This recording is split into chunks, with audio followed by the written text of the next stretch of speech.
Isang matiwasay at mapagpalang araw po ang hatid po sa atin ng Panginoon. Kumusta po kayo? Binuhay kayong muli kasama ni Kristo. Kaya't ang pagtuunan ninyo ng isip ay ang mga bagay na nasa langit na kinaroroonan ni Kristo, na nakaupo sa kanan ng Diyos. Ang mga bagay na panlangit ang isaisip ninyo, hindi ang mga bagay na panlupa. Colossians chapter 3 verse 1 to 2. Ano nga ba ang mga pinag-uukulan natin ng mahabang oras o panahon sa ating buhay? Saan nga ba patungo ang lahat ng ating yaman sa ating buhay? Mga kapatid, ang lahat na mayroon sa ating buhay ay punla ng pagpapala ng Diyos para sa atin.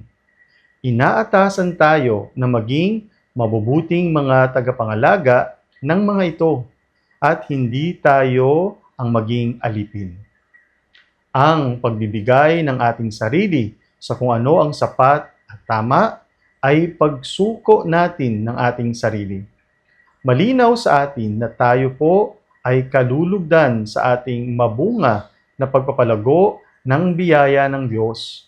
Ngunit tayo rin po ay pinaalalahanan na anuman ang labis ay nakasasama. Anumang natatamasa na kulang sa discernment ay hindi nakatutulong sa ating wastong pagpili.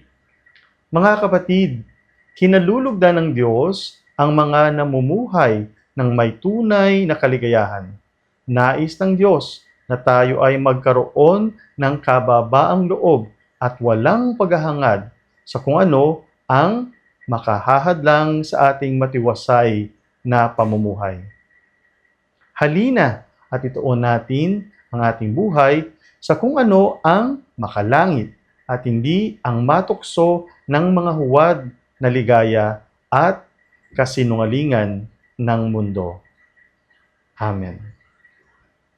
Muli po, ako po si Father Randy Arca. Ito ang Minuto ng Pagninilay.